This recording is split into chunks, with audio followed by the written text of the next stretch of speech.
SRA Nation. We're excited to get this season off with a bang. I think they're all taking tires. And on top of that, it's going to be saucier. It's going to be an all-out shootout to the end.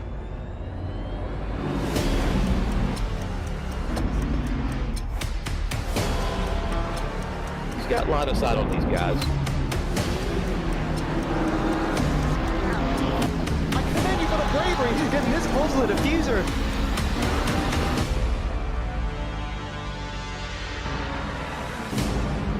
All you gotta do is win the race. You don't have to lead a whole bunch of laps. Oh, they're going to be side by side coming into the next corner.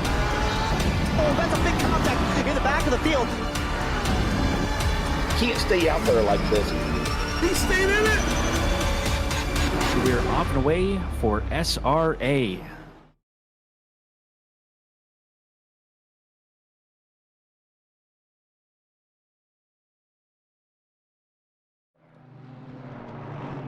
Well, good evening, race fans, and welcome to our fun time to forget about the depression of our lives. And this is Division 1 racing, the final round here of Season 10 at Silverstone. And we are bringing you this live here on SRA. We look forward to some good racing tonight and are glad you are with us to enjoy this good time. We will kick things off by introducing my friend in the booth, Maxie Poe. Maxie, how you doing tonight?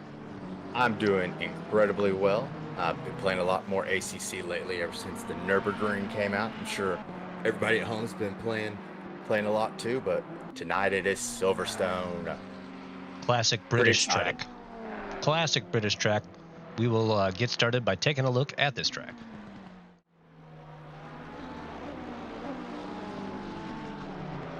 All right, so we are at Silverstone in Northamptonshire, England. Boy, that's a mouthful sometimes. It's 5.8, almost 5.9 kilometers around, 3.66 miles, 18 turns here at this classic British air base converted into a race course, and lots of passing opportunities, lots of good racing here. We see many heavy braking zones and overtaking opportunities. One of the treacherous areas is through the S's. If you get your line wrong through there, you can come out with some slow exit speed and be extremely vulnerable down the straight into turn 7, where there's an easy place to slide in on the inside, as that has a very wide open entry to turn 7. That's where I expect to see a lot of the action tonight, but also heavy braking into turn 8 and heavy braking into turn 16. We will expect a lot of different options there. Maxie, what are you looking at tonight with this track? I'm going to piggyback off of you. Turn 7 is by far the best option to overtake somebody. If you can follow them through Maggots, Beckett's, Chapel Stowe, you have a good opportunity down the hanger straight to get them into turn 7. But if you can get a good run through, it's not Brooklands, just left me, but turn 10 up to turn 11, it's that quick right-hander, and follow them through that smooth left up to turn 13. That's also another brilliant place to overtake. But if you do it there, they're going to have another run on you coming out of turn 15. So I think we're going to see a lot of back and forth tonight. I don't think anybody's going to be able to run away with this one, except for our champion, Michael Manning. Yeah, we will see if he can run away with this race tonight. But before we get to the action, we got a few people to thank. All right. I just want to say a huge thank you to our SRA sponsors and title sponsors for supporting us here at SRA, as well as support from Documize, a modern business solution for product management. Go to documize.com to learn more today. And support from Retro Saga, a North American-based gaming company that provides accessories for your favorite classic systems, including Nintendo, Sega, PlayStation, and much more. Enhance your retro gaming experience today at retrosaga.ca. Thank you, Maxie. We also want to throw a big thank you out there to our affiliate sponsors, Track Racer, and experience redefined gaming with Track Racer's high-quality sim rigs and accessories. Use code SRATE at checkout to support us. Armentario, a toolbox for ACC that will enhance your chance to win. Enjoy a fully customizable and enhanced heads-up display to exchange the way you experience ACC. And finally, a big shout out to Go Setups. They provide premium esports setups for everyone.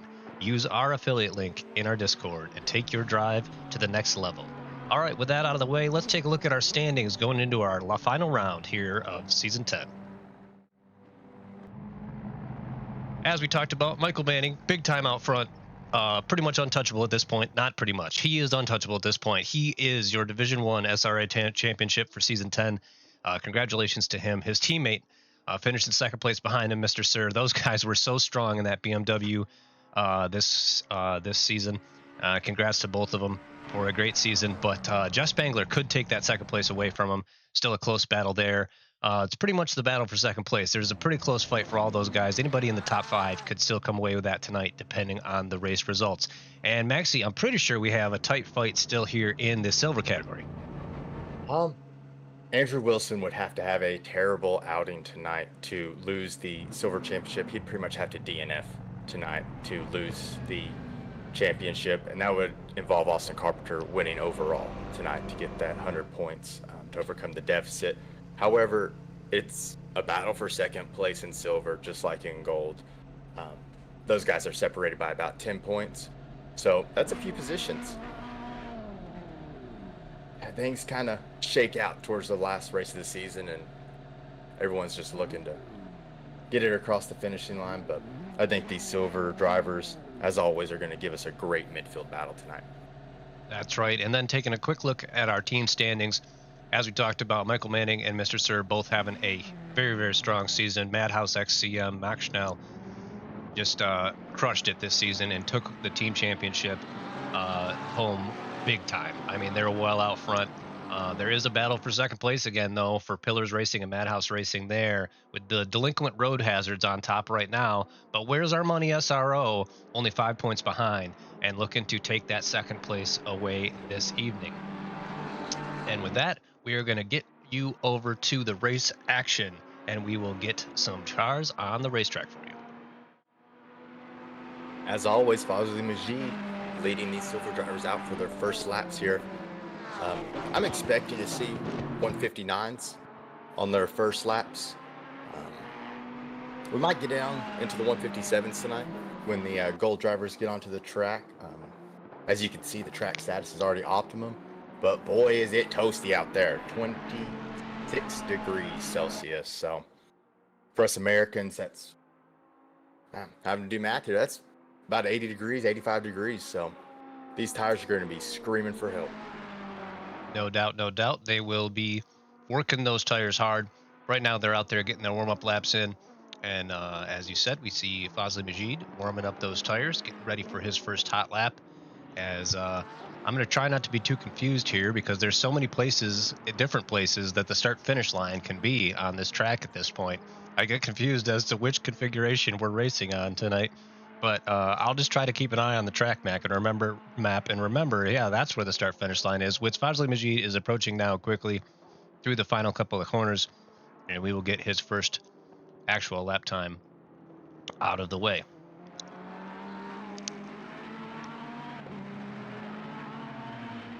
Yeah, I'm really excited where the start-finish line is in this particular configuration, because it gives you the chance for a last lap, last corner overtake, whereas if it's where the F1 pits are at, it's really hard to get a run on somebody out of that corner and get them by the line. But if you can get a good run on somebody through Brooklands, it's such a tricky area to get on that throttle. If they get a little loose, you can move right up the inside on them. So hopefully we can get a last lap, last corner pass through. We are hoping for some good action all the way around the course. Just behind Majid there has already gapped himself out pretty nicely is Simmons, as he brings his Porsche around the track. Still warming up the tires here and looking to get ready for our hot laps. It looks like they are on their hot laps now. Sorry, they are on their hot laps now, folks. Sorry for my misstep there, but that's why you see such an even spacing all the way around the track map. Is drivers are instructed to give themselves generally about 4 or 5 seconds gap to the car in front to make sure that they will be unimpeded during qualifying. During our qualifying sessions, there is no passing whatsoever, so you won't see a car trying to overtake another car unless the car in front of them makes a mistake and then makes it extremely clear that he's letting the car behind. I think Is there a issue with the most recent update for ACC because everybody's showing blue, as if they're on outlaps or invalidated on the track map? I just noticed that because even on our timing, it's also showing everybody as red, and it looks like, yeah, Yeah, it looks like we coming to the lap as when they left the pit lane. may have a problem with our telemetry here, folks, but we will see what happens here as we are not currently getting any lap times in from the drivers at all. But Bazumaji 58.4, so all right, we are getting some lap times reported in now, and it seems like we're getting the correct things coming up on our telemetry now, so hopefully that persists. Just a little bit rockier start than usual to our telemetry, and it could be that ACC may have changed some settings behind the scenes. I do believe it is ACC because there was something about a joker lap at the Nürburgring causing issues, and as we see everybody completing their first flying laps, they are turning to that grayish color, showing that they are on a valid lap. So, but those first laps still count, and now everything looks to be business as usual. Durant's quickly pulling out front with 58.3. He was really strong in last week's qualifying too. Did take the silver pole, so it looks like he's trying to repeat this week. Yeah, I think the furniture cars will do well here. A lot of sweepers and long straightaways, heavy braking zones, which we know the Mercedes and the Ferrari are absolute monsters on the brake. So I'd say we'll have a good showing from the furniture cars tonight. Let's hope so. Let's hope we have a good showing from a lot of different cars. All these drivers are definitely going to put their all in. We always expect that out of D1.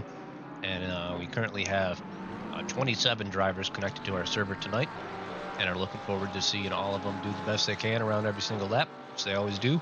Never disappoint here in D1. And we have almost a perfect split too. We have 13 silver drivers and 14 gold drivers tonight. Fantastic. Should make for a nice even field. We do have quite a few Porsches in the silver division, but we only have, looks like one. Oh no, we have no Porsche drivers in the gold. It's an interesting split. But we have our good friend Bobby Dockendorf used to race the Porsche, and he said it's not as good as it used to be. So looks like the gold drivers were pretty aware of that coming into this season, at least halfway through it, because I feel like there were more Porsches when we started. Yeah, we did have almost 40 contestants when we kicked off the season. Things do tend to dwindle towards the end of the season. We're not under contract here to complete our races or anything like that at SRA. But if you are interested in the racing here at SRA, please go check out sra.gg and get involved. There's links there to the Discord. We'll give you all the information about this awesome racing league. And if you need any help or have any questions, our admin team is always there to assist. Just open an admin ticket in our Discord, and they will be happy to help you out. I know when I first went to join SRA, I wasn't that hip. I'm a little bit of the older generation. I wasn't that hip with how Discord and everything linked with all the other apps and everything like that. So if you have questions on how to get started, the admin team will be happy to help you out. Just drop them an admin ticket, and they'll get right with you. With that out of the way, though, we just encourage everybody to enjoy their racing in general. Sometimes this can get a little bit too serious, but we do this for fun, and just want to enjoy it, share it with everybody else so they can enjoy it with us. Rust was on provisional pole for a good while, but Brown in that McLaren, my favorite car personally, came and took that away from him. And the Porsches are looking fairly racy tonight. We have Rust here in P2, P6. We have Louis and Simmons following closely behind. Yeah, Crown, a heck of a lap with a 157.8. He's over a tenth ahead of second place, with Rust putting that lap at a 158, which is flat pretty much. And Crown coming around again to improve that time even further, as Wilson is also looking pretty racy. he was on a pretty fast lap. It looks like he lost quite a bit of that time now, unfortunately. Looking like Mr. Durant, if he can hold it together, might be able to give Crown a good run for his money, but losing bleeding time dramatically and now negative delta. We have Carpenter in his Ferrari putting in a pretty respectable time right now, though, as well. If he was able to hold his current delta, he would be close to that pole time, if not second or third place for sure. So if he can hold on to this lap, Boardman also further back in the Porsche, putting together a stomping lap right now, heavily improving as the track continues to rubber in just a little bit more. It looks like he probably invalidated right there. Yes, he did. And unfortunately, this lap will not count. Mr. Semedo, So easy to do. Crown's teammate, also in the McLaren here, putting in a good lap as he's getting ready to bring it through the final couple of corners. We will see where he can place. Looks like we did have a brief yellow flag back there for a second out of Rust, and he reset to the pits. Our telemetry is still a little bit goofed up. It's showing a yellow flag for every single driver on track, which that would be really interesting if that was what was happening, but it is not. So I would, pardon us folks if we're a little bit slower to catch the action tonight, as our telemetry usually tells us when there's an incident or something going on the track, and that is not at the moment working properly. Maybe when it switches over to the race session, things will start to clear up. But these silver drivers are about to finish out their 10-minute qualifying session, and our gold drivers are about to take the track. Carpenter showing a strong lap. Going for another one. He barely crossed the line in time to go for another one. Perfect. The benefit of being the car out front. He is way out in front of the rest of the pack too. Car 712. You see him on your track map there. Large gap. Oh, and he pushed a little too hard. Looks like he yellow flags it and heads to the pit lane, as many others do as well. There's still a bundle of cars there that are trundling out of the pit lane now. You can see all the cars there, starting with car number 95, that are headed down to Brown is on their an absolute heater right now, up 3/10. The Crown did make it in time for another lap. This car 544. He is coming through the last couple of corners, and we will see what kind of lap time he can finish with here, as that's a beautiful looking livery he has on that McLaren, Champion Motorsports, and we will see.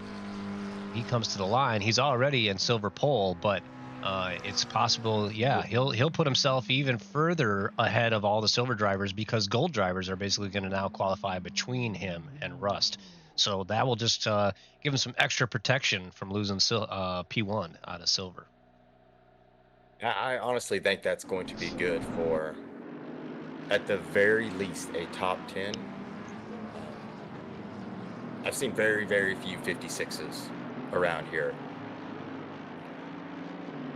Unless these gold drivers pulls, every single one of them pulls a rabbit out of the hat, and he'll be starting inside the top 10 tonight. Very nice, very nice. We have two Mercedes teammates leading us out here with Fimbres Casas, and I believe that's Coadromo right behind him. Yep. And they will put those Mercedes through their paces, and see Koa with a fantastic race result last week, hoping to repeat again this week. But they will still have to contend with these extremely quick Beamers with Mr. Sir and his BMW, and of course we have our season 10 Division 1 SRA champion, newly crowned. He is just starting his first hot lap now, Michael Manning.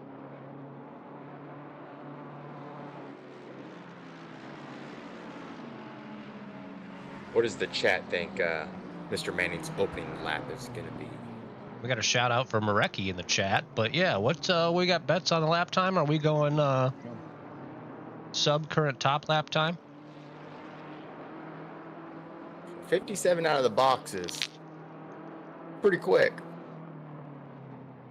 He's going to be the last one, though, to set a flying lap, so guess he really wanted to make sure the track was at that optimum condition. Yeah, and with his strategy, that's going to be kind of hard for him, because he oftentimes only goes for one hot lap, and then like pits and gets a fresh set of tires and goes for another one. So is it I don't think that's going to be doable around Silverstone. especially not him starting far back? right now. Yeah. Yeah. I think he's going to put in 2 laps here and call it a day. I think that's all he'll have time for. Now, you know, a lot of people would think, oh, well, he's got the championship wrapped up. He's just doing this for whatever. But he's a race car driver. Race car drivers want to win. That's it. Period. They don't just come to a race to be like, I'm just gonna drive around tonight and have a good time. You know, that's not the way race car drivers work. You can ask any of them, anybody who drives a race car. They're not going to just sit back and not try to overtake the car in front of them or just call in some lap times and call it a day. That's not the way race car drivers are programmed. But we do have Casas immediately jumps to P2 with his lap of a 57.8, and Cran. He comes in 10th or so. Now they'll get moved down as Lau puts in a lap ahead of that. Spangler jumps right to P2 as well, just ahead of Casas with a 157.8 flat. And we'll see what other action can be brought around this track. Mr. Sir coming up P7. Flamger coming in just ahead of him. Now, so they get bounced down a little bit further. O'Brien putting it in with the Audi in P7 now, as our top 4 and Silver are holding strong there towards the top of the leaderboard. But we're sure to see these gold drivers continue to improve their times. Yeah, they're going to have 2 laps, I think, to get the maximum out of these tires with these incredibly hot track conditions. I don't think they're going to have much to give for a 3rd lap. Here comes Manning through the final bend to the line. Where does he place? 4th place. So he's got 2 gold drivers and 1 silver driver ahead of him, as Crown showing some fantastic speed and holding on to that provisional pole position through the first hot laps of all the gold drivers. That's a quick lap with these hot conditions. I do believe it's about to tumble, though. We have the 2 drivers behind him, Spangler and Casas, both up 3/10 right now, pulling each other around in the draft. Absolutely. Casas, the first driver on track to complete a lap, will be the first driver to complete a 2nd lap as well, is already 3/10 up on that previous lap and sitting 3rd right now. And Spangler even more up on his, and Casas does jump to P1 provisionally now with 157.59, so 157.6 essentially. Spangler quickly beats that with a 157.55. We have some drivers further back. Manning already 3/10 up on his lap and could continue to improve that throughout this lap. That will still not quite put him on pole, so he would need to better part of a half a second. Yeah, he's about a half second off pole right now. But Rados comes in with a hot lap finally and gets himself up into the mix. He's currently sitting P6. Robinson, I haven't heard much from him recently. Bringing it in the McLaren with a 157.59, splitting the first 2, putting himself on the front row as we look to see these times continue to roll in. We'll see Manning now almost a half second up on his previous best lap as he's bringing it through the final part of the course. We'll see if he can maintain that. He's growing a little bit, but now losing time out of the final corner, just under a half second up now as he pushes towards the line. He continues to lose a little bit of time down this front straight, but he will put himself on pole by 115 thousandths of a second. He grabs the pole away from Spangler. Not to be a disappointment here, folks, is he? He's going to continue to put that car right on top. Crown still holding strong right there in that 6th position. Let's see, we have Mercer right now up quite a bit, but still has about a minute to go in his lap. So it's not counting our chickens before they hatch here. We have Lau out there as well, putting in a great lap right now. He's like 4/10 up on his previous best, now growing much more there, but he might lose it here. If you see a Delta gain a whole bunch on a corner entry, it's oftentimes that they're going to lose all that time back out or more on the exit and the following straight. But he is holding on to a 4/10 improvement right now, which will put him all the way in the top 5 fantastic lap out of Lau now as he tries to chase his teammate Spangler, and they go for a strong finish to this season. They are still fighting for that second spot in the team championship, I believe. These McLarens are rapid tonight. We have 4 in the top 7. They are a handy car around this track. You don't have a ton of big curbs to jump or anything like that at Silverstone, which a lot of times the McLaren can struggle with that kind of stuff. You can see how low to the ground this car is as it goes by us here. And yeah, just any large curbs or rough track undulations can oftentimes upset this car more than some of the others. So pretty smooth track here without a lot of big curbs that you need to jump over. Makes this car benefit on this track quite a bit, I believe. Michael Manning here kind of bailed out of that lap coming through Brooklands and just got his mind right and set off down the track. So this will be it. He needs to find about a 10th. Spangler trying to find that as well. Lau and Spangler both on a pretty good lap right now. Spangler could, if he puts in a decent lap right here, could take it away from Robinson, as Robinson currently sits on our pole. Spangler gaining time as he rounds the final bend. He got a bad exit though, and that was the thing. If you see him gaining time in the entry or the middle of the corner, oftentimes all that time is going to disappear on the exit or down the next straight. And sure enough, that's what we saw with Spangler right there, as it looked really promising right to the line. But Manning, let's follow him here as he finishes.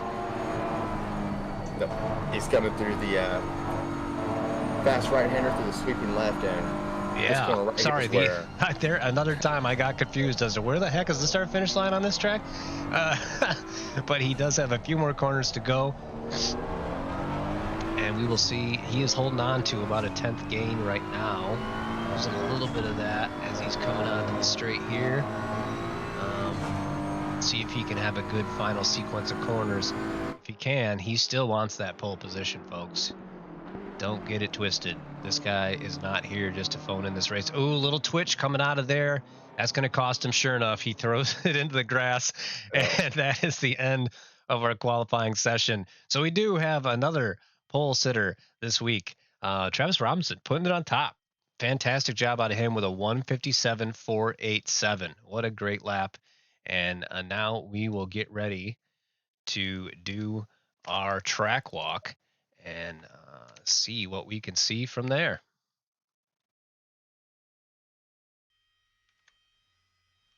We jump out of our pole sitter's car right through the hood.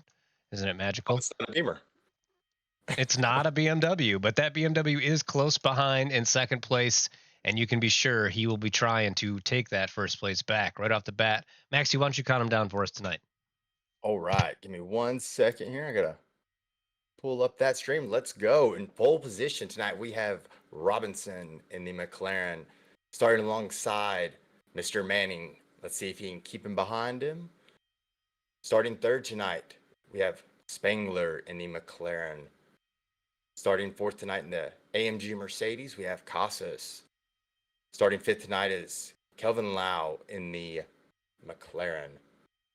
We have Dan Cran in the Ferrari, starting sixth. We have another McLaren of Crown, starting seventh tonight. We have Rados in the Honda, starting eighth. Mr. Sir in the next Beamer, starting ninth tonight. In 10th place in the Aston Martin, we have Mercer. We have Lehman starting 11th in the BMW, followed by the Ferrari of Flanger. In 13th place, we have the Aston Martin of Marecki, followed by the AMG Mercedes of Codromo. Starting 15th tonight in the first Audi is Peter O'Brien, followed by the Porsche of Rust, first Porsche of the night. 17th is Mr. Wilson in the McLaren, followed by Dreves in the Aston Martin. Starting 19th is Specht in the BMW, followed by Dominic Durrance in the AMG Mercedes. we have 21st and 22nd, all Ferrari row here of Carpenter and Majid. In 23rd and 24th, we have another all Porsche row of Simmons and Boardman. Noah's Ark here as we get back to the end of the grid. Semedo in the McLaren starting 25th, followed by Louis Porsche starting 26th. And tonight's last row of the grid, we have Ryder and Quigg in the Aston Martin Porsche. Excellent. Thank you for that, Maxie. As we get set to go racing here, these drivers are prepped and ready, and we look forward to whatever action they will bring us as they head off down the front straight at Silverstone, our final round for our Season 10 race here at SRA Division 1. And Manning gets away first, as it looks like our leader was caught sleeping there just a little bit, probably not used to being up there. It looks like he actually may have even had a problem there. Shoot, sorry about this, folks. Kind of messed up our camera angle for a second, but do we still have our leader on the pole? He is not on my telemetry. I think he may have disconnected. What did Travis Robinson takes the pole position, and just before we went racing, I noticed there was some kind of glitch there as the camera jumped off to the side, and I think it did that because the car that I was focused on, which was our leader, disconnected. And extremely unfortunate. If anybody in the chat can reach out to him or knows what's going on, we'd love to hear some info and get everybody updated, as that's extremely disappointing for him to qualify on pole and get disconnected right before the start of the race. Hearts out to him, man. That's just gut-wrenching.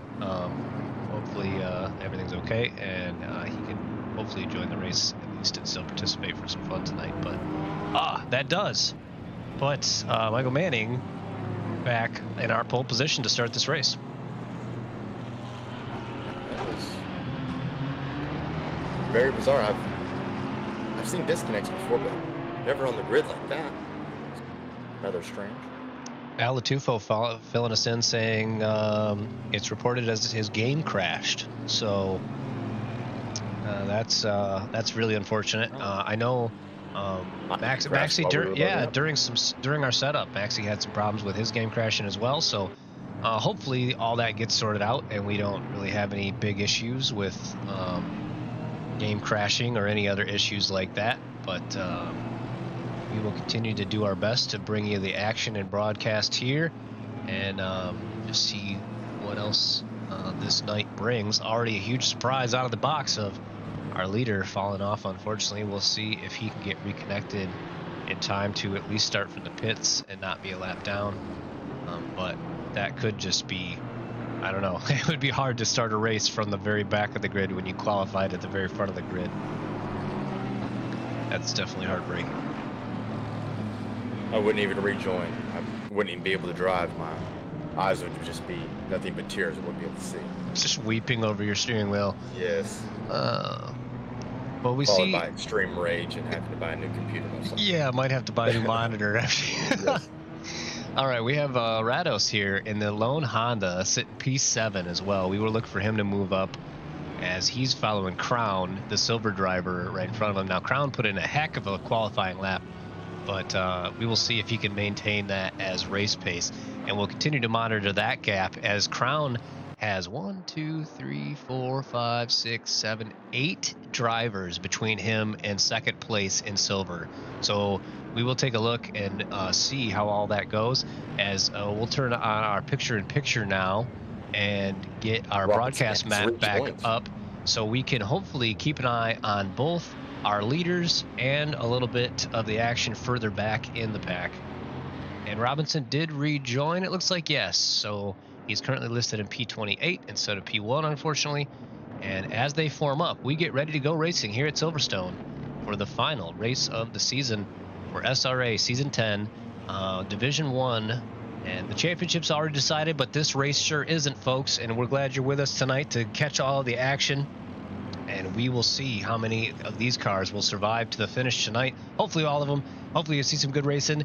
And it is green flag out there, I believe. Not yet. Still holding on. Lights are green, and we are off for the final race of the season here as they fall straight in line up front. Nice gap from all the leaders.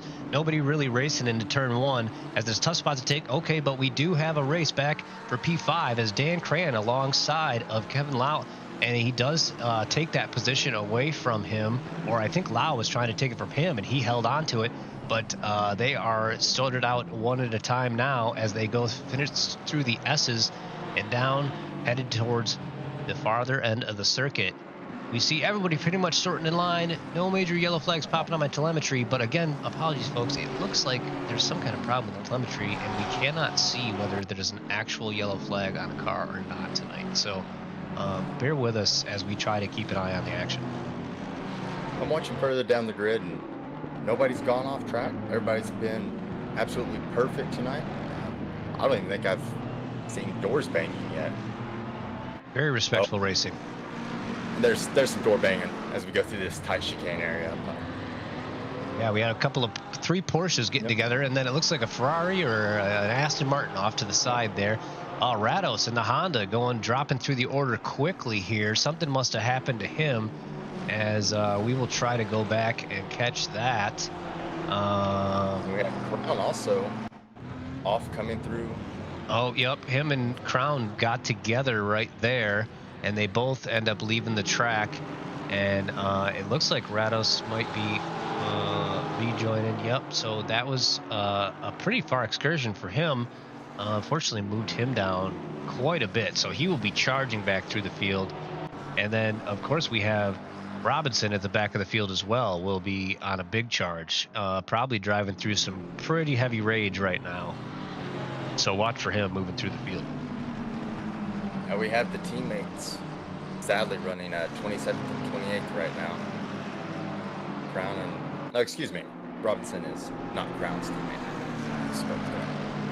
That would be. Not sure Robinson's teammate is still in the running, but Crown and there he is. Yeah. There's Tomato. Okay, Tomato. Okay. Yeah, I'm sorry about that, Tomato. But we do have some close battles still happening here in the midfield. P10 and back are still in a pretty close train, as it looks like we're kind of bottled up behind Rust. And things a little rusty getting out of the pipe, but O'Brien, the gold driver, did fall to Rust as he overtook that spot. So O'Brien desperately trying to get that back in the Audi. Riders looking to make a move on Boardman here for 21st place down into Stowe.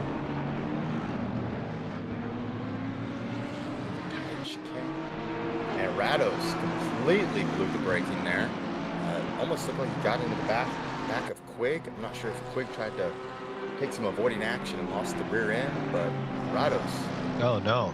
Almost like he was trying to go to the F1 pits there. Another issue for Rados, and he is now all the way at the bottom of the standings and probably has some damage on that Honda as well. Pretty far back from the rest of the grid at this point. He's at a 5-second gap to Brooke Quigg after that incident. And Simmons continuing to just kind of struggle here in the midfield. Lots of traffic around him. And Robinson trying to make his way through the field here beside him. Definitely pushing hard, but seems like he's just been constantly barraged by cars around him. Whether he just kind of got jumped off the start and has continued to been pushed off his line for a while now. Super difficult, but he has a big twitch there. Side-by-side racing here with Robinson. Robinson obviously able to do a faster lap time, but right now Simmons doesn't care. I don't care if you're faster lap time than me, bro. I ain't letting you by. It's the last race of the season. Yeah, let's race, man. Do some racing. I came to race. I don't know about you. Far at the other end of the field, Spangler has kept a very close gap with Manning this time, and he might have something out to prove here, as many of our drivers would in D1 right now would want to prove their mettle by taking down the mighty Michael Manning this season. He's been untouchable, and once again, he's out in front right now, and I'm sure Spangler would like nothing better than to be able to actually legitimately catch, overtake, and win this race against Michael Pitt. I don't know about you, but if a guy had been beating my butt all season long, I'd leave it all out on the track tonight. No question. Wouldn't be too gentlemanly about it, that's for sure. Now, I have to look again here at the standings. Let me take a quick look at the team standings, but I'm fairly confident that Spangler is still. It's possible that they could lose that second place in the team standings.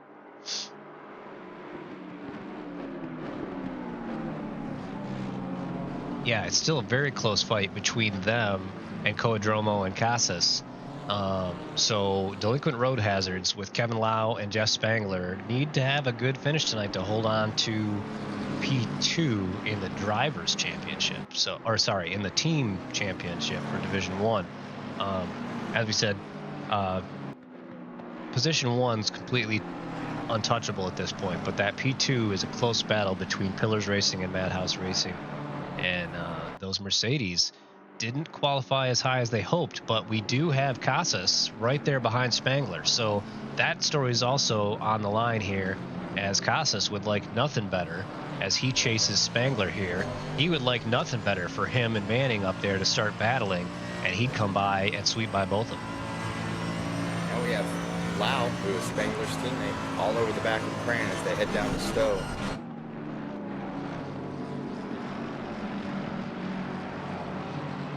Going to be able to get the Ferrari under braking. He's going to have to carry a little more speed through somewhere.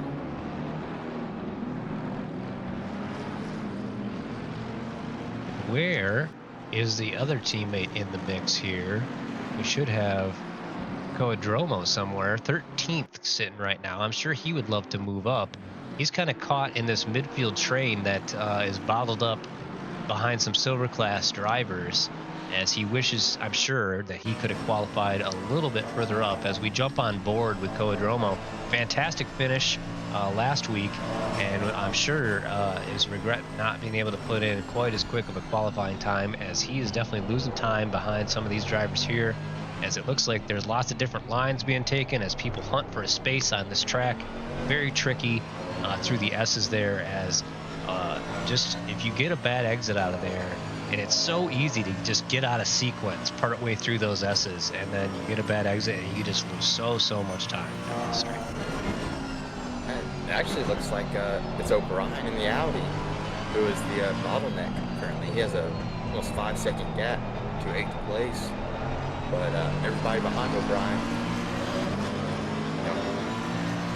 nose to tail. Nose to tail, looking to pass, trying to find a line, trying to find space. And we have Spangler 3 tenths off. Looks like we've got a little bit of hood rattle on this Mercedes as well. I don't know if this car normally does that. It's possible that Koa at some point incurred a little bit of damage. I don't know. Somebody in the chat. I don't drive the Mercedes hardly ever, so I don't know if that hood jiggle is normal from this camera view or not. But it seems a little out of ordinary to me. It's that AMG power trying to get out of there. Wrestling with that hood. Watch the cars head down the straight into the sweep right at the end, as again we are just kind of bottled up here. Pretty tight racing from 9th place all the way back. O'Brien definitely seems to be the cork in the bottle with that Audi, kind of slowing the works down here. Again, apologies folks if we're missing anything. We'll try to keep our eyes on the track map more. Usually on our telemetry it pops right up with yellow flag situations, and we can jump right to them. So if there's something we're missing and your information you're looking for, let us know. And we did get information in chat. It does look like there is damage to Koa's car, according, yeah, we could see from that angle, even right there, the hood is kind of moving just a little bit there, a little bit of a gap as if the hood latch isn't quite as tightly done as it should be, as perhaps he got into the back of Wilson a little bit ago. The gap from 9th all the way back to 26th, pretty much everywhere is under a second. Yeah, very close racing all the way through. Although Nate Specht a little bit further off the bumper of Coadromo here than a lot of the other cars. A little bit of a gap forming there as Koa, even with the damage, looking to move up. And looks like we might see some side-by-side racing ahead of him there as things continue to just kind of snake through here. They're definitely bottled up behind O'Brien ahead of him, which O'Brien, I believe, did initially lost that position to Rust and then took that position back. So as we continue to see, looks like Travis is trying to be overtaken here. Well, he's not trying to be overtaken. Wilson's trying to overtake him, as Wilson is currently, I believe, that's our silver points leader. Correct me if I'm wrong. I believe that was Carpenter, I believe. Ah, sorry about that.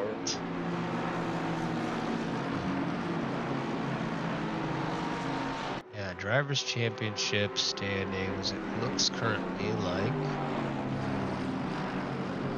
it is Wilson is our current champion in silver. Has a 100-point lead. Has about a 100-point lead over Carpenter. So Wilson trying to improve that even more here as he's trying to find a way here. But around the outside. Yeah, it looks like Koa's going to have something to say about that as these two start to battle. He's not going to let that position easily, but that's bringing Nate Specht into the mix behind. Some close racing all the way through with these guys back here. That's going to be a little bit of an over-under. He kind of blocked that. Geez, there's just no room to get around on this track through these tight corners. And it's going to be all out the exit as they come together, and Koa gets the worst out of that one. Unfortunately, he will head far down the running order now as he sits beside the track with some major damage now to the front of that Mercedes. And there's no question now that hood is not. Oh, geez, and Rados comes bombing by and darn near comes into the back of him as well. That was very, very close as they will both head to the pit lane, as well as another driver there. I'm not sure who that is also in the pit lane. Mercer, I think. Looks like Mercer also in the pit lane, yes.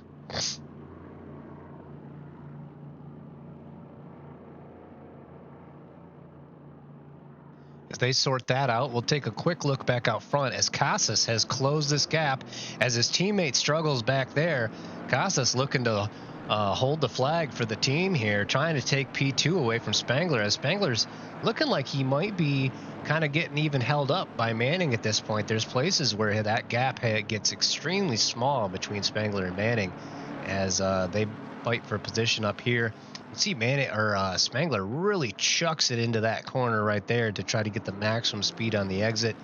And we can see here things getting a little bit bottled up through these tighter corners, and it's all about the exit speed here to see if you can get a good run down these straightaways.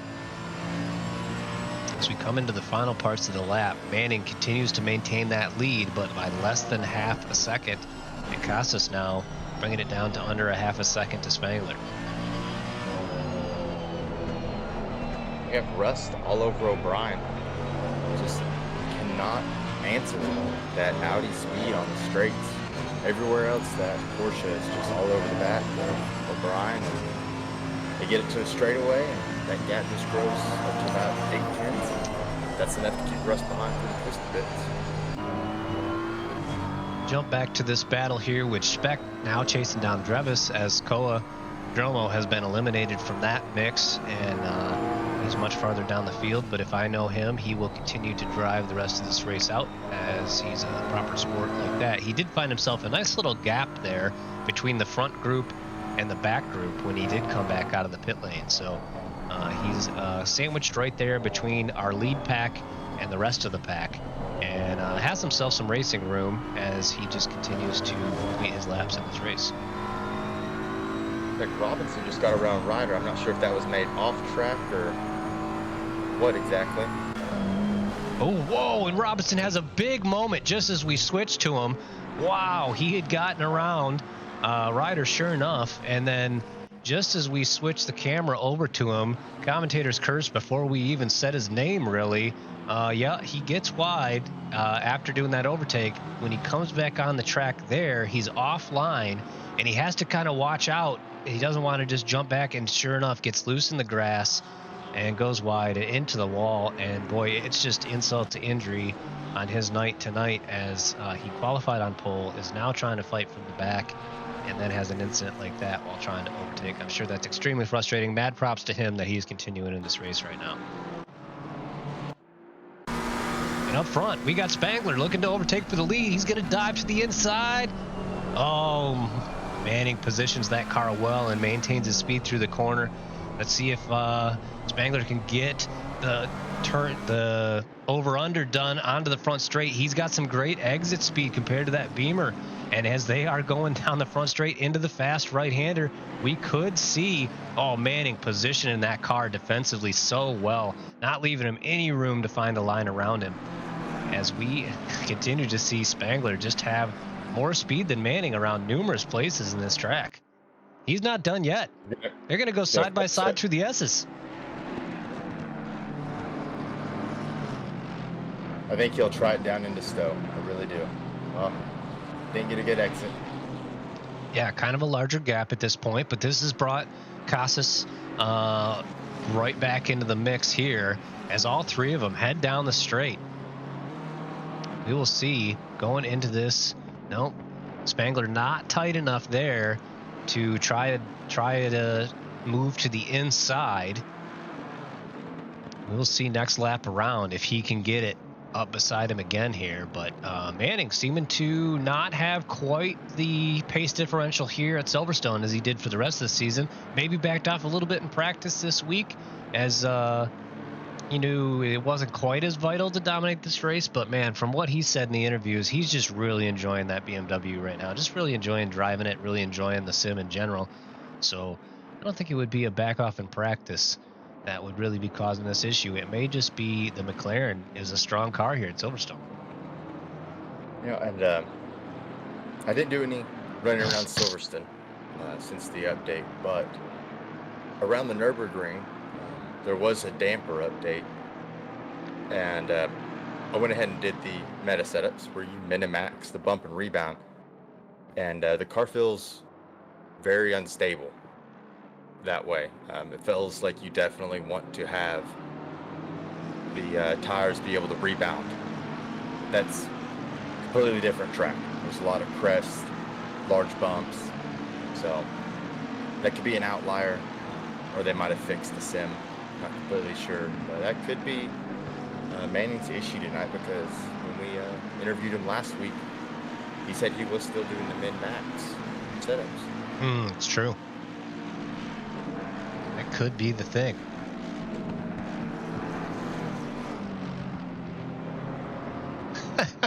Jeff's in the chat. These boys are racing. Do not move the camera up these three for a while. All right. Orders taken there, boss. We will keep you posted on how these boys continue to hash this out, as we've got a great view of these cars around this classic track. And we hopefully will see Jeff Spangler continue to challenge Michael Manning for that lead. And every time he does, that brings Fimbres Casas right back into the mix. So it's anybody's race in this top three for once.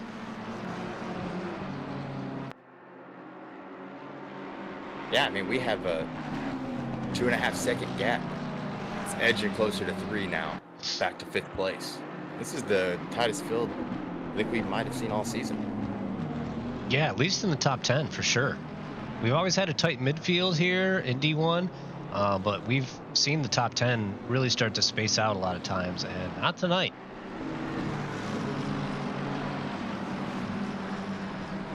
Looks like Spangler is starting to struggle a little bit there. I don't know if he got the tires a little too warm with that hard push trying to overtake Manning, but he's falling back a little bit now, or maybe he's just cooling those tires for another charge, as Casas is actually a closer gap now to him than he is to Manning a lot of times throughout the track.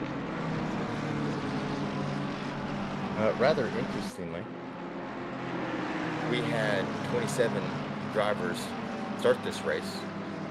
However, on our timing screen, I'm showing 27 drivers, but Robinson is nowhere to be seen. Yeah, I did actually turn to 28. I think I said 27, and somebody hadn't joined yet. So we did have 28 when Robinson was in there, which it does look like, unfortunately, Robinson has called it a night, and I wouldn't blame him in the least. It's extremely disheartening having your game crash after qualifying that well, and then having an incident on top of that. It's going to really just make it difficult to continue to have fun racing. Absolutely. And like I said, these guys aren't in a contract. They have that option. It's not like they're getting paid to do this or have an obligation to complete a certain number of races. So they're just out there having a good time. And boy, they look good doing it. A shame because that Pokemon livery on Wilson's McLaren is superb. He should be getting some money from whoever made Pokemon. I don't know who it is. Is it Nintendo? I don't know who did. Come on, chat. Somebody's got to know who's responsible for Pokemon. I need to know. We have Lau over the back of Crown here, 4/10.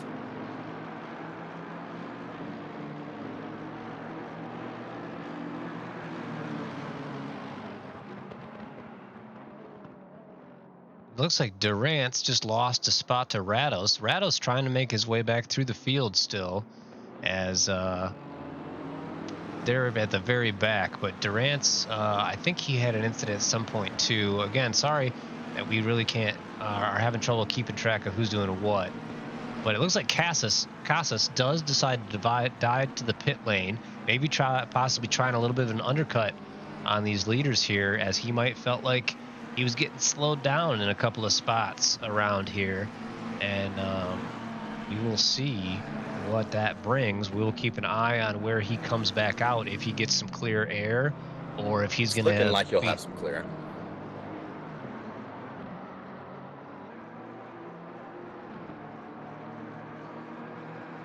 It's looking like should have a good 10 to 15 second gap behind. Excellent. Yeah, so behind him, what about in front of him? Has he got some clear track to burn up? Because that's what is going to be important. Oh, wow, Spangler really laid on the brakes there as he came right up to the back of the BMW in front of him. Trying to unnerve Mr. Manning there. Yeah, but it definitely cost him some time, as he got a poor exit out of that little sequence, and he will try to build that gap back in. Manning, ice in his veins, didn't even move, didn't even flinch. Oh, he's a little bit wide there, though, so maybe he did get a little unsettled. Spangler is going to get a huge run out of here. Yeah, Spangler. Oh, he gets loose on the exit and can't quite lay down the power the way he wants to. Otherwise, yeah, he would have been all over the back of Manning's BMW. And Casas has a gorgeous 30-second gap in front. So if he can hot lap this, and these two keep messing around here, don't pit this lap, might be able to do an overcut. Or undercut, rather. Yeah, so Casas now has come out, and I was trying to look. Ooh, if Spangler can do some hot laps here, because Manning was definitely holding Spangler up. Yeah, so Manning dives to the pit as well. Now I'm trying to look. Our time stop tonight is a tire stop, so pretty sure it's mandatory tire change this evening. And so that would make sense that guys are, they've burnt almost half the fuel out of the car, and that's usually about the time you want to take tires. So now that the car's lighter, you get some fresh boots on there, you can really start to lay down some fast lap times. So some of these guys that are doing the early pit, the undercut, may have the advantage by getting to those fresher tires a little bit earlier and putting in some faster lap times throughout the rest of the race. But at the same time, they could have those tires start to fall off a little bit more towards the end of the race, and they could start to struggle and be back fighting against people behind them. But track position is king in GT3 cars. If you have the position ahead, you always have more options to be able to defend the guy behind you. The guy behind you oftentimes has to play a real chess match to put you in a position where he can actually overtake you. Casas was not able to get around Manning in the pits. As you can see in the picture-in-picture there, that is Manning going up the road. Yeah, So, and actually lost a good chunk of time. yeah, Casas even a little bit further back here. So yeah, that's I mean, he's not that far back, but yeah, he is 1.6. So that's similar to where he was running. Basically, it just looked a lot closer because Spangler was right there between the two of them before. So That is true. let's see, there might be the perfect gap between him and Manning right there for Spangler's car, as Manning goes super wide on the finish to that corner there. And let's see if maybe maybe Manning's just trying to warm those tires back up and got a little bit off of his usual line there. But And Spangler staying out. Spangler continuing to bang in lap times out front. His last was a 1:59.27. His best has been a 1:58.5. So he's about little over a half second off his best time, and we will keep you informed on where the lap times start falling for Manning and Casas.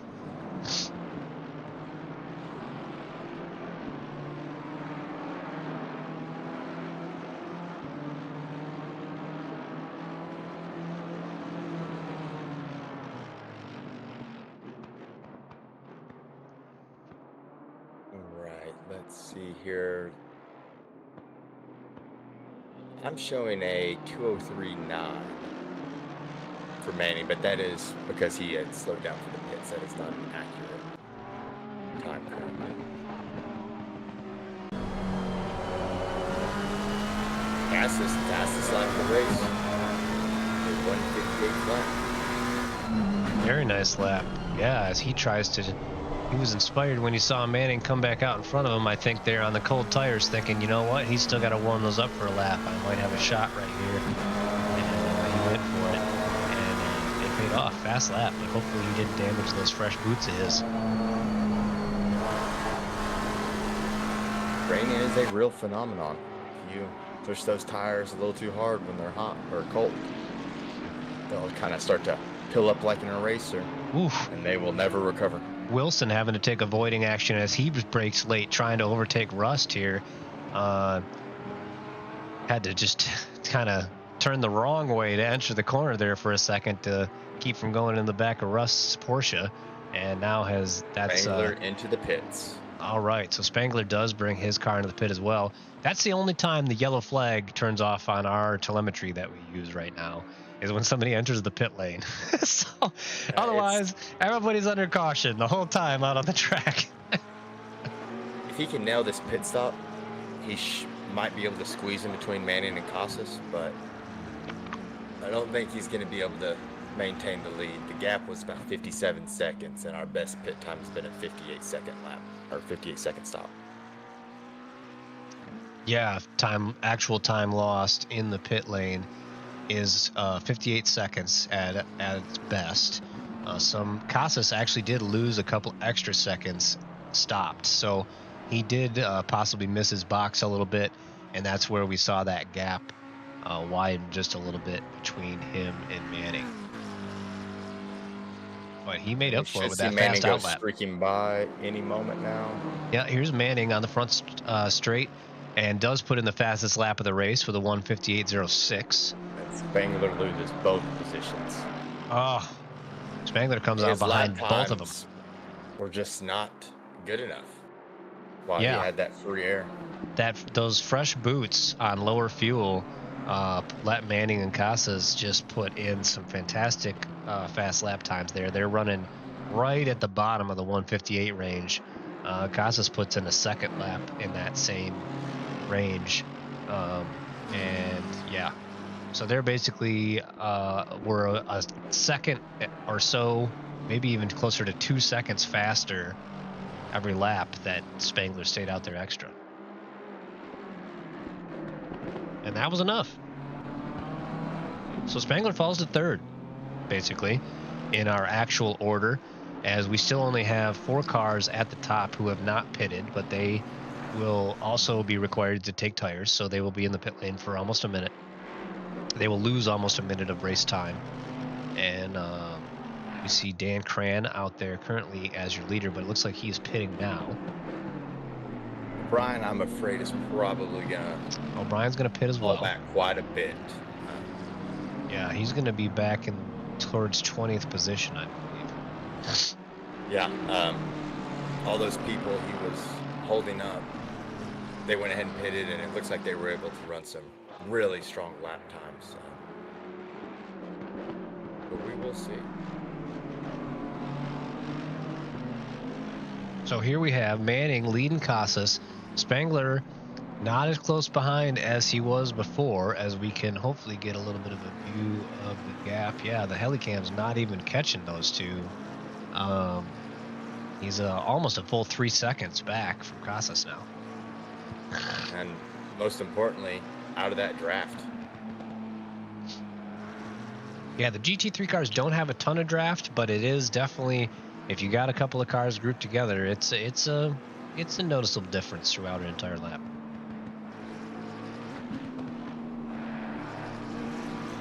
He's definitely still pushing that car hard, as we do see what he sees right now, taking as wide of a line as he can, exiting the S's and heading down the straight. Wishes he could be back up there between those two cars, probably regretting the effectiveness of the undercut here. Seems like that's the strategy. So all you racing tomorrow night, take note. Needs if you're battling with somebody, that undercut is strong from the look of it. We'll take a quick look further back in the field, as we have still a pretty strong train here with some close gaps, as Boardman and Carpenter and Louis all the way through 23 at Durant's, running a pretty tight little pack here as they follow each other around this course.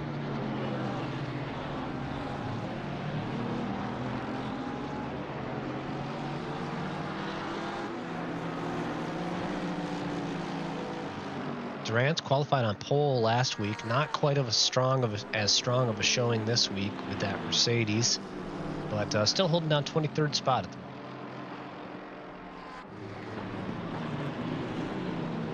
We were dead wrong on O'Brien. Came out P9. Holy smokes! Looks to be holding that down rather well. So he gained positions. Yeah, very nice. Good cycle. I guess, yeah, that's actually, he cycled right back to where he was. P9 just ahead of Rust was where he was before. Rust at one point had gotten ahead of him and taken P9. And then he was kind of the cork in the bottle, so that positions 9 through 15 or so were all very close together there. That's right. But Nate Specht also got a little bit closer to Drevis here, as he continues to try to search that gap down. And then we have Carpenter as well, who would love to move up and possibly put a little more pressure on Wilson to perform well for the Silver Championship. Very close to the back of Boardman's Porsche.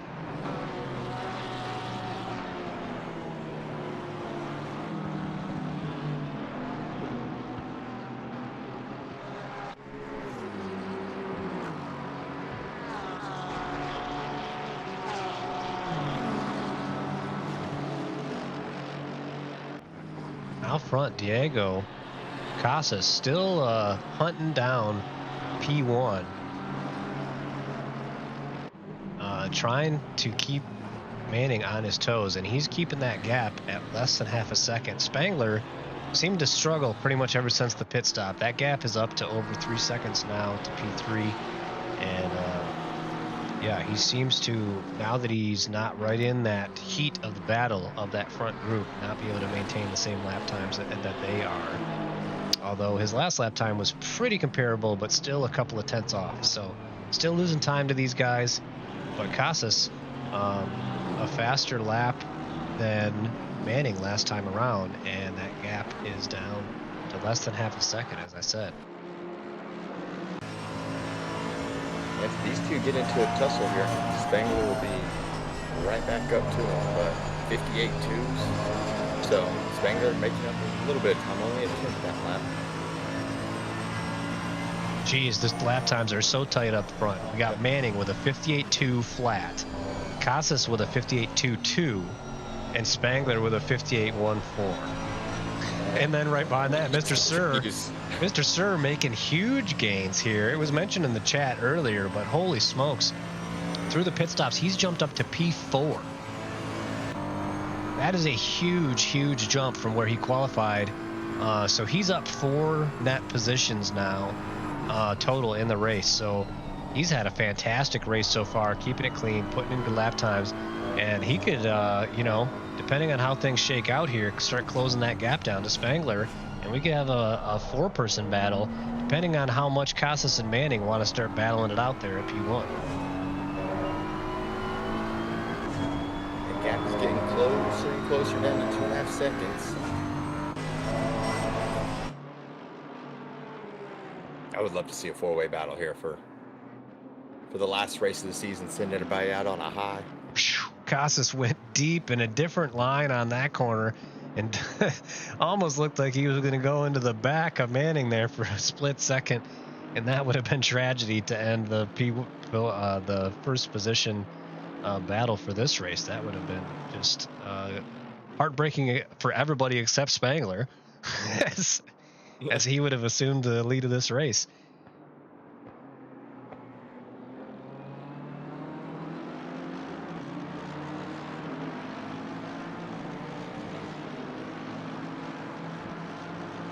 Our whole top 10 extremely close on lap times, although we do have a new purple lap with Flamger coming in, slamming down a 1:57.87. Really quick lap out of him. Lap of 57.9. Yeah, Spangler's got the fire lit now. Took him a little bit longer to get that car moving than it did these two, but let's see if he can close down that gap and make this a 3-way battle for the lead. Oh, Manning's wide into. So is that Maggots and Beckett's coming out onto the Hanger Straight? Can't remember the straights. I don't know if this is the Hanger Straight, if the other one's a Hanger Straight, but it's a straightaway nonetheless. It's a straightaway, and they're going to turn right at the end of it. And it doesn't look like some turning. It didn't. Yeah, the S's didn't slow them down too much, as they all seem to be taking a little bit wider line there than I'm used to. But these D1 drivers know what they're doing better than I do. That's for sure. So. Seems like they're able to gather up some lap time there that I don't know about. Secrets of the pros.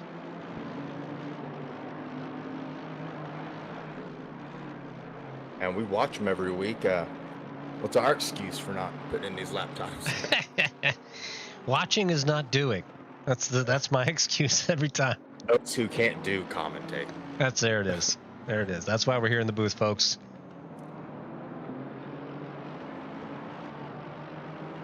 Casas has closed this gap back down, though, as he did seem to lengthen it out just a little bit. And we will compare lap times again here. But Spangler definitely chopped a second back out of that gap, basically, in the last couple laps here. And Mr. Sir, I don't know if he's going to be able to close that gap, because Cran and Lau are both cruising up to the back of him. So he's going to have to worry about that here in a couple laps. Yeah, our whole top 6 is possibly going to be engrossed in a battle here towards the end of the race. And Cran going for a fast lap time there too with a 1:58 flat, although it was an invalid lap. He might have just strategically used one of those penalties, as Casas cuts that corner pretty heavily through the S's into the grass there. But it looks like, geez, Manning and him both use every inch of that track going over into the grass. It does look like Casas did get a better run this time down the straightaway. Manning at first looked like he was going to take a defensive line, but now moved over towards the curbing and took the usual entry. That gap is down to 1.5 seconds. Yeah. So our 3-way battle will resume. Yeah, and Costas closing this gap even closer in numerous places throughout the track, keeping it well under 3/10 in a lot of places. So that's pretty tight for a GT3 car. If you're within 3/10 of the car in front of you, that's right on the bumper.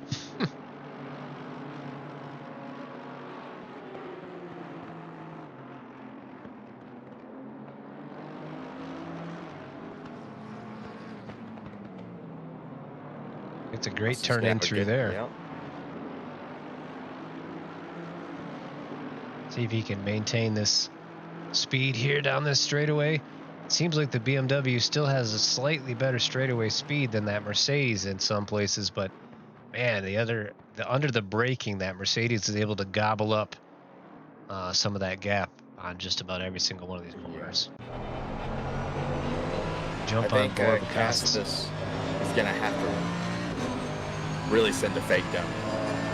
Manning is not being thrown offline whatsoever with Cassis just looking to the inside. I think he's really going to have to really fake a move and accept the time loss that'll come with that.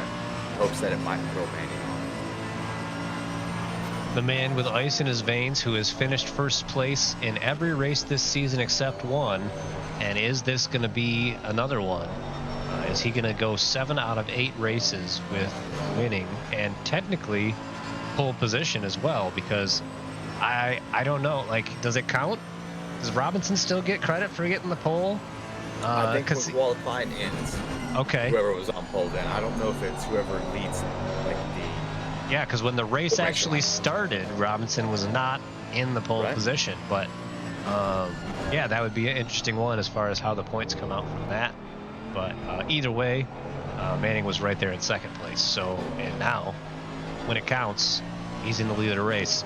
As our old commentator friend Andrew said, you don't have to lead a bunch of laps. You just have to win the race at the end.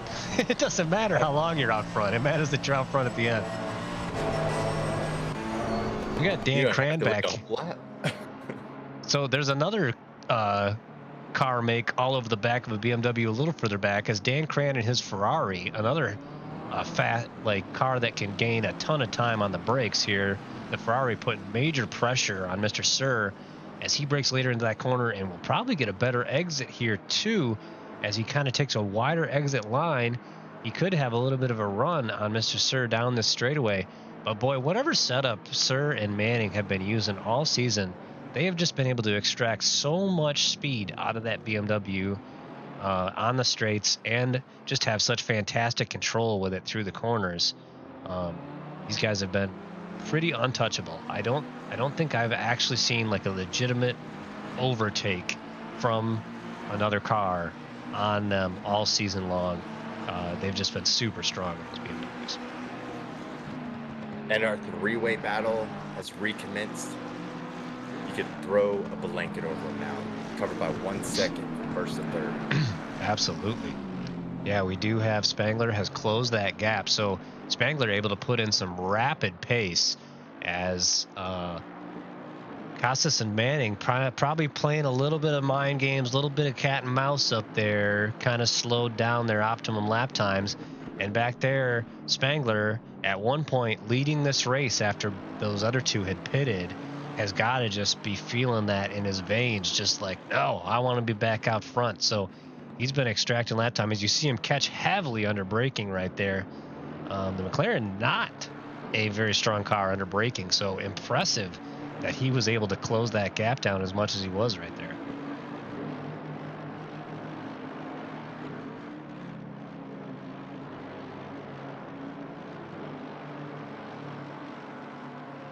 $16 minutes to go, so we have about 9 laps to go.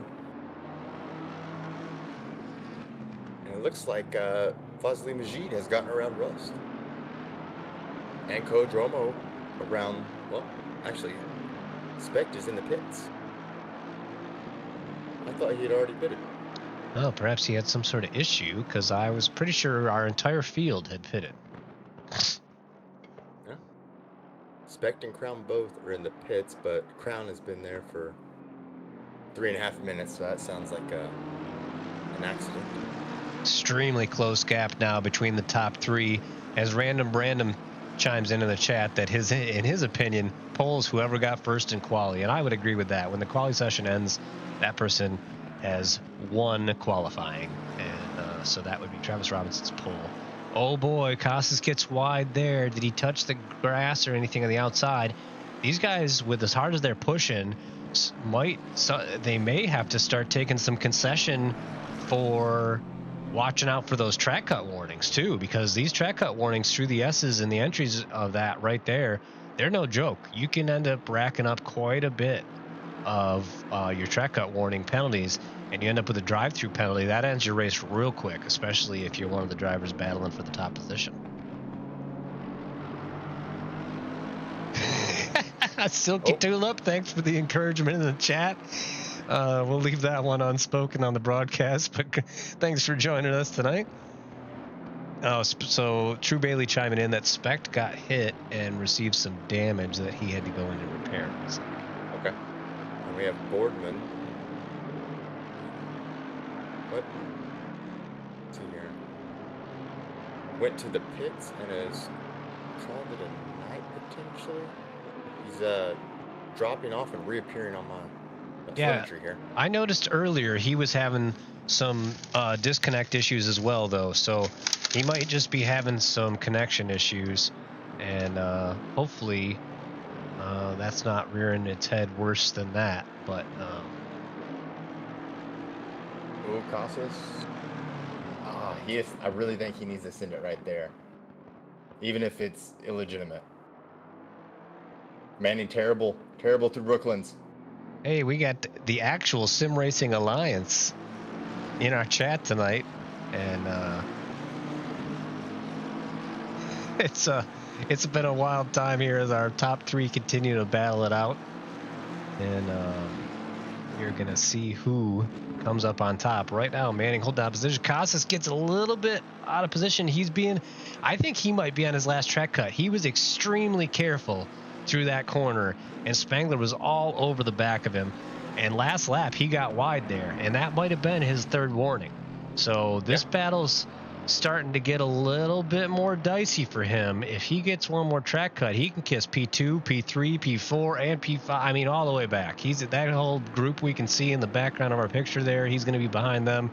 That'd be probably 22nd place.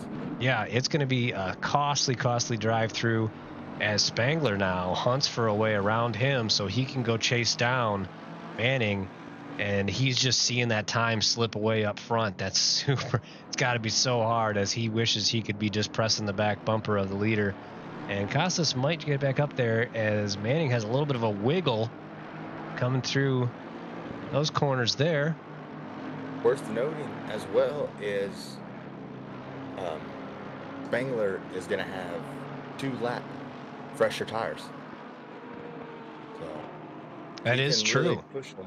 He could, maybe that was kind of the thing too, because it seemed like he took some time getting the car up to speed after the pit stop, and perhaps he was kind of doing that on purpose to gently warm the tires back up, whereas Casas and Manning came right out. Second lap they were out, set their fastest laps of the race. So they definitely started pushing those tires hard right off the bat, which, as we talked about earlier in qualifying and the beginning of the race, you push the tires hard when they're cold, you get some graining in there, and you're going to suffer later on in the race. So Spangler may be in a pretty big tire advantage here by the end of this thing. With about 11 and a half minutes left, we're going to see who can sort this thing out.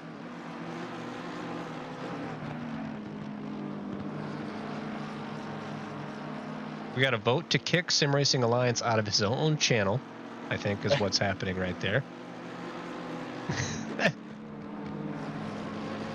I don't have that kind of power.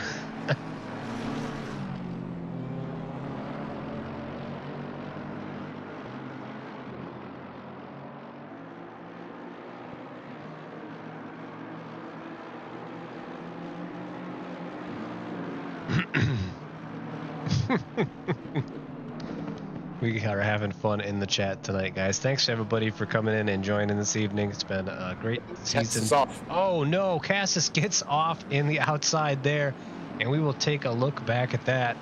Yeah, that was an unfortunate incident here, as it looked like.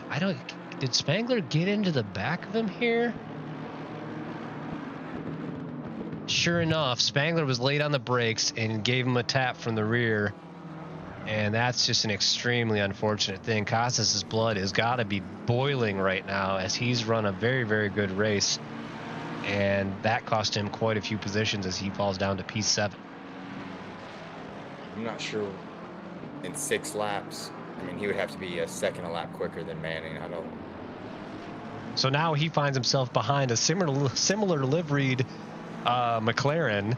That is Lau, who is Spangler's teammate. He's directly behind, and hopefully he will show the proper amount of respect and reserve and control to not punt the guy's teammate who just punted him.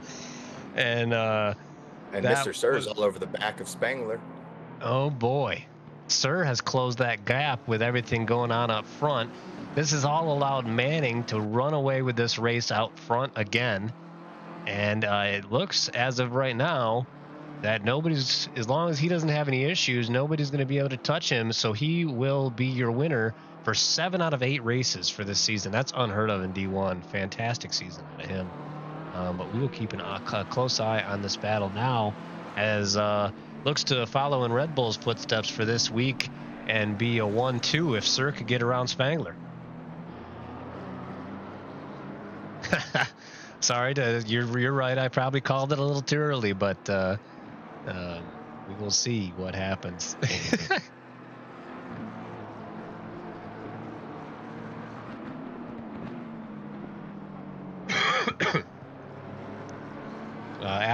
We're getting asked in the chat what happened to Diego. Unfortunately, there was some contact between him and P3 Spangler, as Spangler got a little bit late on the brakes from what it looked like, and just gave him a little love tap into the right-hander at the end of the straight, and it sent him off the track, and he dropped to P7.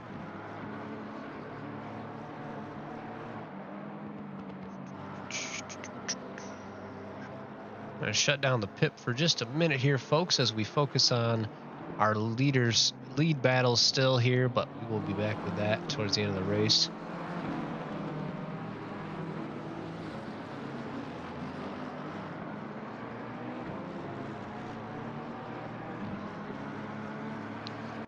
We got Wilson back here, still trying to find a way around Drevis, as these guys have been kind of battling it out for most of the race. I believe originally, wow, my telemetry is freaking out.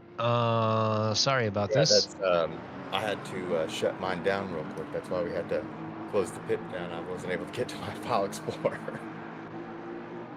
Yeah, there is something going on goofy with the telemetry. Keeps jumping all over the place. Hopefully we can get all this sorted out before next season starts, but right now we were having a slight bit of technical issues. Apologies, folks. But as I was saying, Wilson, I believe, was ahead of Drevis before, and now Drevis has got that position, hanging P10. Before that, actually, Rust was ahead of both of them and was actually ahead of O'Brien at one point. So Rust has fallen a few positions, although he's made up a net of 3 according to my telemetry. But I'm not sure I trust that at this point. My memory might be better than my telemetry at this point. As I think we've still got a problem too with some of the back markers blinking in and out here. Yeah, it's Boardman back there is still having some disconnects. That's throwing things off a little bit further down the field as well. But back out front, Spangler has widened this gap to Mr. Sir, and now we have Dan Cran back putting pressure on Mr. Sir, and Manning has pretty much maintained that gap out front, though, almost 6-second gap to second place.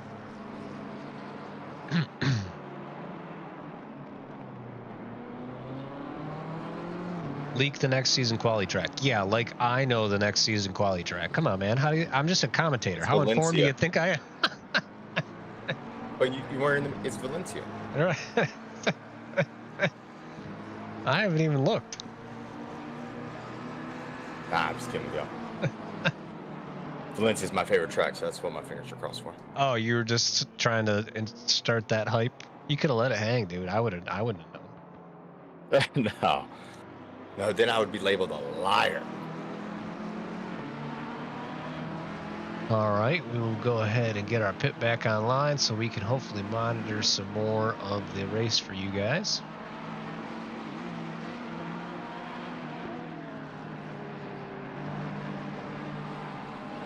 Tried a little bit different settings on the graphics tonight. Hopefully everything looks good to you guys in the stream. Hope it actually looks a little bit better than it does. 10 consecutive valid laps around Nords. I don't think you'd have anybody competing in the GT3 Team Championship next year.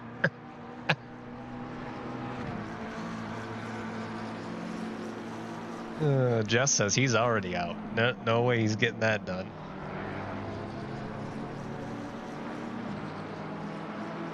And Cran piling on the pressure here for Mr. Sir as he wants that podium. And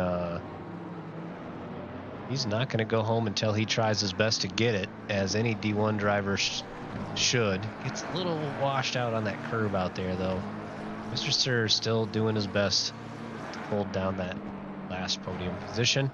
Casas trying to retake some position here, too. He's all over the back of Lau.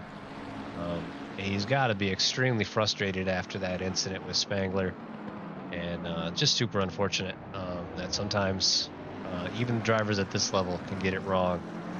And yeah, just a lot of tragedy tonight with Robinson missing out on his pole after he qualified on pole with a disconnect or a game crash, whatever happened there. Super unfortunate. And then that incident. And here we have some side-by-side racing, though, as Wilson finally going to try to make it work around the outside there. Super difficult around the outside, but maybe just trying to activate some spotter, get him thrown off a little bit for a move later on down the track. He maintains that tight gap at Aston Martin, not nearly as strong as it was at the start of this season, where it looked like it was going to be a super dominant car.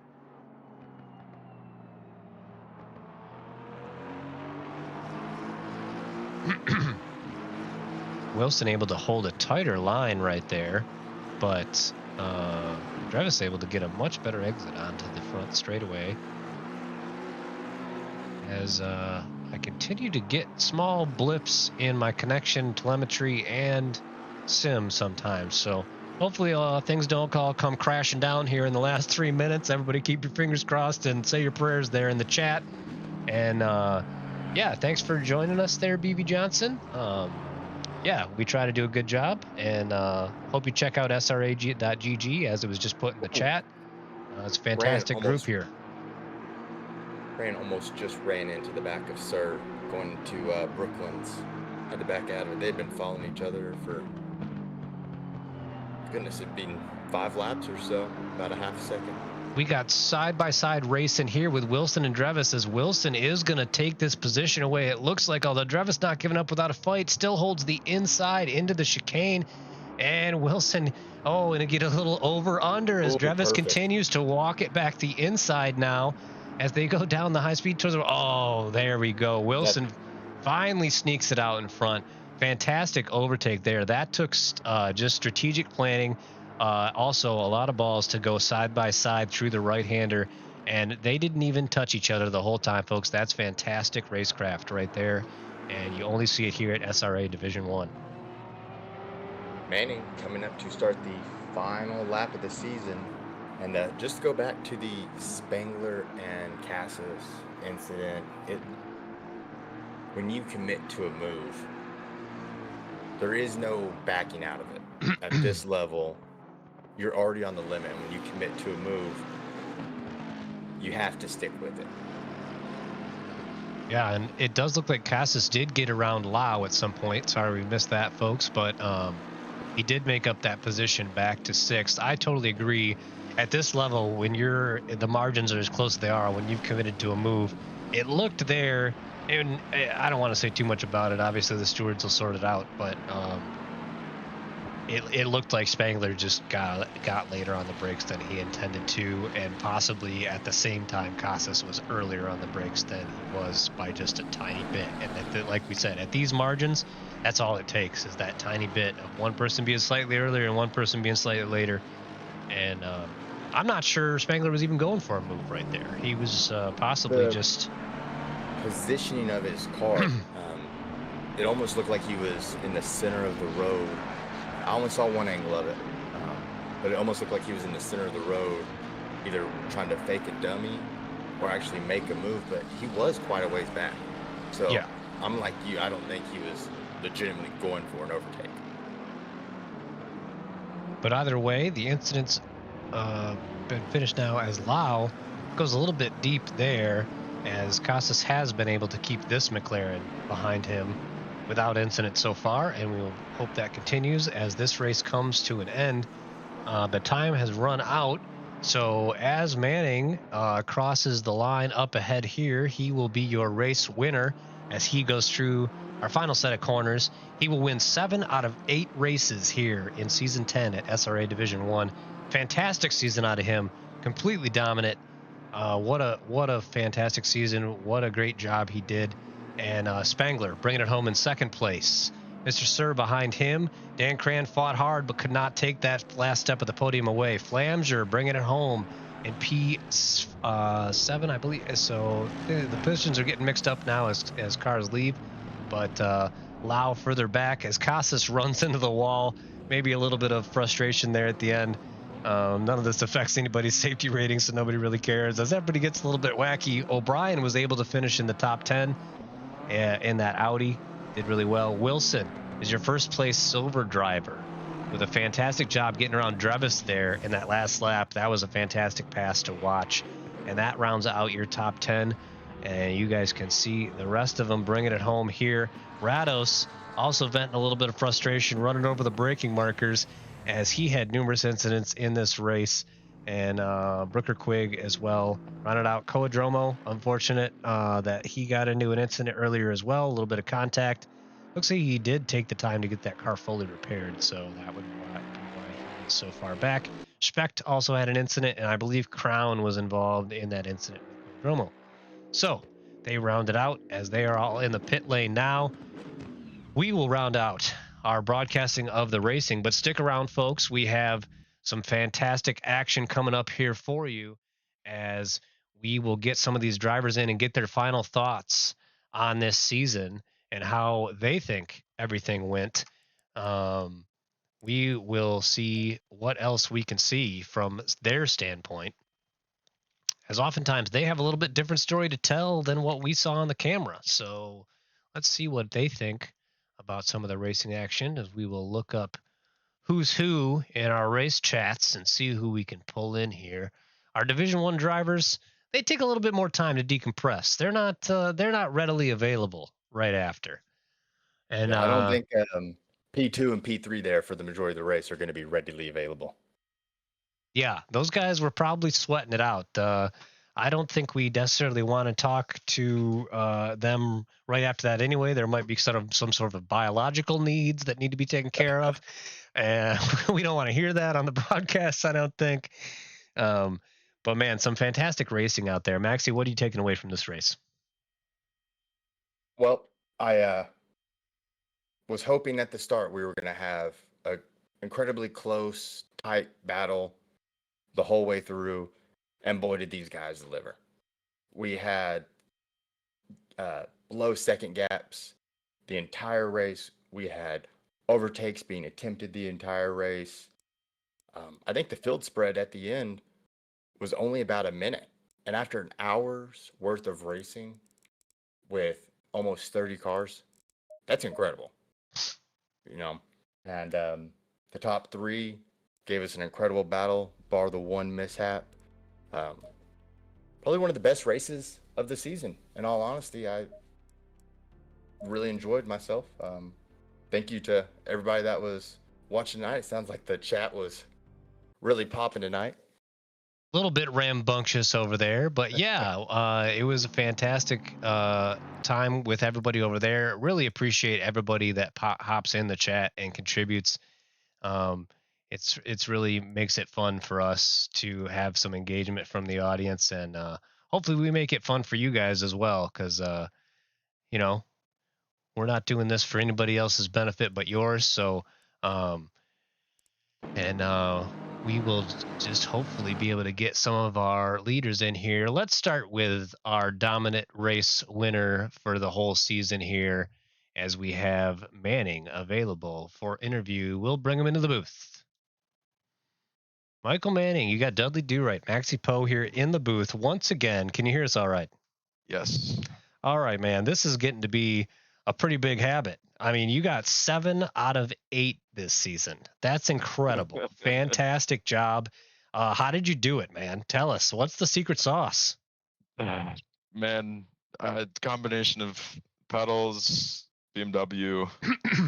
I don't know. I honestly, I put a little bit more time like at the start of the season going into it, but it started working out. I've hit the groove and now we're moving. I obviously wanted to do well here, but I didn't practice nearly as much as I should have, because it was just like, it's final one, just got to do it, get it done. And qualifying went well, and then person in front of me disappeared, and then just had to drive my drive. Like, my pace was not good. Like, race pace was not great, but I just needed to do. I just did what I needed to do, and that's all. Nothing else. But your car where nobody could get around you, and Right. had a great pit stop. Just outstanding performance again, man. You got ice in your veins. So I think it's a little more than pedals. I'd like to think that, but who knows? The pedals absolutely helped, and the car is great. It's a great car. I don't know if I'd call it OP, but yeah, with this race though, it was a little nerve-wracking. With 31 minutes left, I had 3 warnings.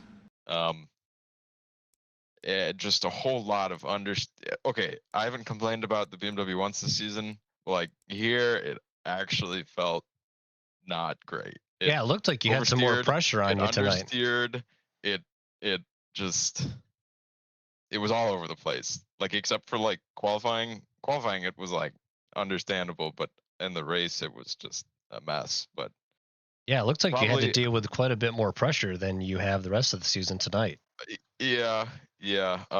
Silverstone is a really tricky track to pass on, so I wasn't too worried about like people behind. Diego would push his nose into the inside, or Jeff would, and you just got to do what you got to do. Like, just do what you normally do, and just keep on driving. It's so tough to pass here. So yeah, I'm super happy though. I'm super happy with this. Unfortunate that I couldn't get pole or fastest lap, but life moves on. Yeah, I just got the win. No big deal, right? Yeah. No. Most important thing. No big deal. But hey, man, congrats again. Fantastic season. Congrats to being the overall SRA champion this season. And you guys take the team championship by a long margin. Congrats to both you and your teammate. You had a fantastic job, man. And just a final time on the podium here. Hopefully not the final time. You'll be back next season, I assume. But anybody you want to shout out to while you're up here? I'm specifically not shouting out Jason again, because he didn't do the driver's briefing, and Bailey did. Bailey did do the driver's briefing, so I'll shout out Bailey. And then Mr. Sir, like, he did great. He's had some struggles with the BMW here and there, but like, he's done great. Like, it's just been a great season, and I think I don't know where. Yeah, he finished P2 in the standings, or it'll be close. But anyway, that's all. All right, man. Well, thanks again, and we'll move you back to the race chat here. But overall, man, again, congrats. I know it's a huge feeling. I won Division 4. I can only imagine when Division 1's that much better. So congrats again, man. Yeah, thank you. Thank you. Have a good night. Thank you, you too. All right, that was your overall SRA champion and tonight's race winner, Michael Manning, as he brought home his 7 out of 8 race wins this evening. And we will now see if we can pull in our second place finisher, Jeff Spangler. And I actually have a little bit of a surprise lined up for him here. So we will pull Don't him do him like that, Dudley. in. Jeff Spangler, you got Dudley Do-Right and Maxie Poe here in the booth. Can you hear us okay? I sure can, guys. Hey, man, congrats on the P2 finish. It looked like I can hear it in your voice. It sounded like you had I mean, it looked like you had a fantastic race out there. You led early on after the guys around you pitted. Walk us through kind of the rest of the race after that. When you came back out of the pits, noticed you were P3, you closed the gap. What did it look like from you? Yeah, so Michael and I were, we wanted to try to preserve as much as we could. He was gracious enough to cover off Diego. I think I just waited too long to come in. I should have maybe gone 1 lap or maybe 2 laps more max. So yeah, I kind of lost out there. I knew I had fresher tires, and so just kind of put my head down, put in some good laps, got back to those guys again. Yeah, I haven't watched it. My thinking was I'll let the stewards decide. I personally felt like he didn't need to turn in there, but he did. It seemed a little late to me. Again, I'm sorry that it happened. I will definitely say that. Kind of a bad way for a really fun race to sort out. Well, I've got a little bit of a surprise for you. If you can look at your Discord chat right now, I've actually got the incident up in front of us, and we're just on a chase cam to your car. If you don't want to look at this, that's totally fine. I'm showing it to the viewers one more time as we're talking about it, just so everybody knows what we're talking about. But if you wanted to look at it and tell us your thoughts, we'd love to hear them. But I'm seeing it right now. No, I mean, there was more space on the inside for me there for sure. We'll see. There was enough time, like when it was happening, that I was like, he's not turning, and then yeah, when you look at it like that, it looks a little different. We'll see. Well, let's stewards decide. I think though, regardless of the outcome of that, hats off to Kelvin. He wasn't sure if he wanted to show up today. Great race from him. I think regardless of how that shakes out, we'll finish P2 in the team championship. So hats off to him. Yeah, fantastic job with that, man. And we don't need to focus on this too much. I did want to ask, because Maxie and I were kind of debating on it. Were you going for a move right there, or was it just that you were kind of trying to throw a dummy on him, or were you just kind of looking down the inside to spot your braking market better? Were you actually thinking about trying to pass right there at that time? Yeah, I mean, I was going for it, looking at it right there. I probably could have gone for it more. I don't know. More room on the inside. It's a tricky corner. You don't want to overshoot it. So if you are going to try something there, you don't want to. The last thing you want to do is, use the other car as like a, bowling alley a lane. Yeah, bumpers. Thing, whatever the rail. Yeah, like just smashing them. So yeah, I definitely didn't want to do that. Yeah, it was an unfortunate incident, but hey, man, congrats to both you and your teammate on overall a fantastic season. You had many, many strong finishes and some really great racing out there overall, and you deserved that second place in the team championship for sure. And you definitely kept Michael Manning, the mighty Michael Manning, on his toes numerous times throughout this season, which is enough to say in itself. So, no harm, no foul, man. You're a great race car driver, and don't let this affect you. Yeah, I appreciate it. Great season. Still just got to kind of put it together in terms of the little mistakes that cost you, Spa potentially here. So we'll see. But yeah, great season. Yep, fantastic season, man. P2. It's probably not what you all wanted when the season started off, but still, it's a great result. Michael Manning this season was just unstoppable. He just hit the perfect everything came together for him this season. But still, great season. And you coming back next season? Yeah, that's the plan. All right. Wait, we'll see you up here next season then for sure. I appreciate it. Thanks, guys. Thanks for your time and a great broadcast this season. Hey, thanks, man. We enjoyed doing it. You guys put on a great show, and we'll send you back to the chat. Sounds good, guys. Take care. You too. All right, that was Jeff Spangler, your P2 finisher this evening.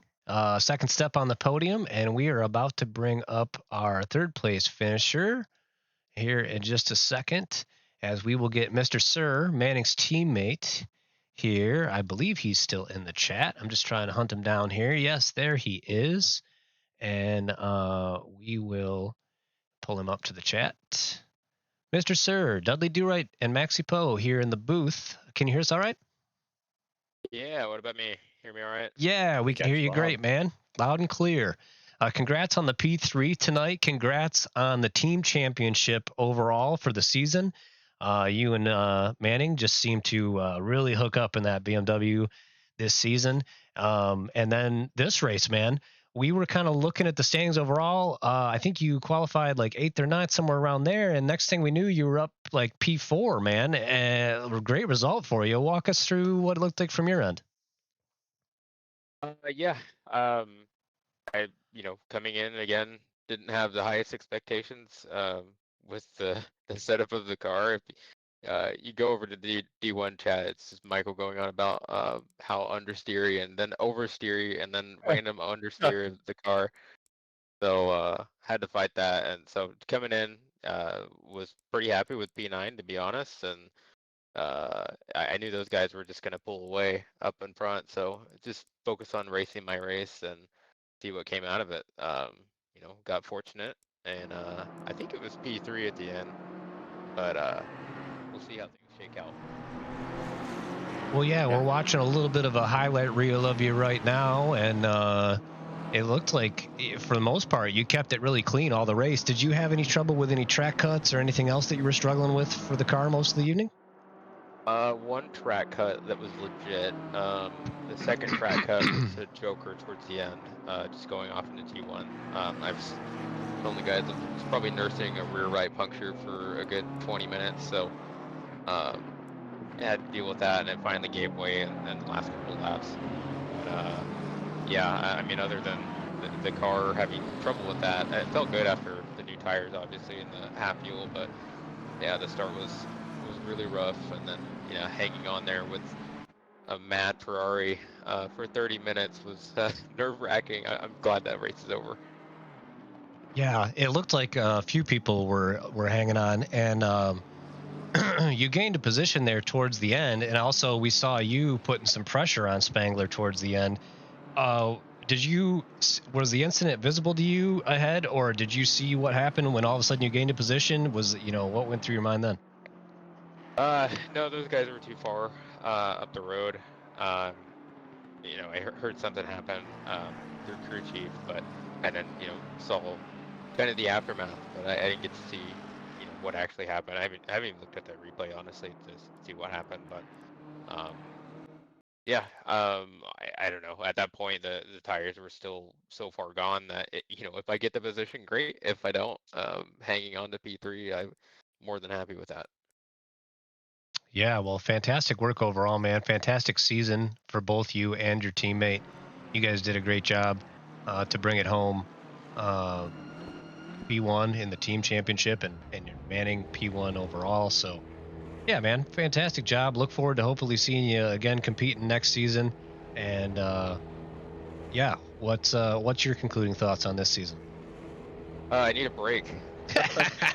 I'm going to be mainly focused on putting in some Nordschleife times and hopefully getting into the 8 and 10 under, and getting ready for the 24 hours. But as far as the day-to-day race, yeah, I definitely need to step away, regroup, and process hopefully the first of many championships. If Michael's willing to backpack me every season, I'm sure he can get it done.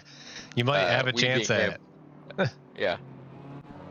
Well, you guys were a great team this season, and congrats again. And Maxie, you got anything? No, again, congratulations on that team championship. It is a team championship. They made the backpacking joke, but you still had to show up and score those points. So without you,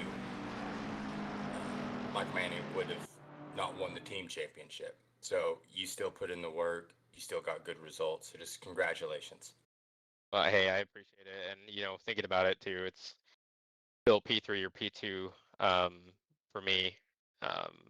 overall. So again, nothing to hang my head over. I think that's a PB for me. So a couple more steps. We'll see if I can put in the work and get to the top.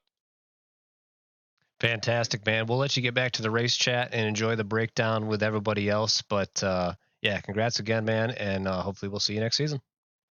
All right, appreciate you both. Thanks for all the work this season. Hey, no problem. Not a problem. All right, that was Mr. Sir, your third place finisher. We are going to get your first place silver finisher too, and I believe he's also your silver champion. Double check that for me, Maxie. Yep. But we have Mr. Andrew Wilson, as we are going to bring him up to the booth. He should be rared and ready as we kind of let these guys know, hey, if you do well in silver, come ready too. Here he comes. Andrew Wilson, you got Dudley Do-Right, Maxi Poe here in the booth. Can you hear us okay?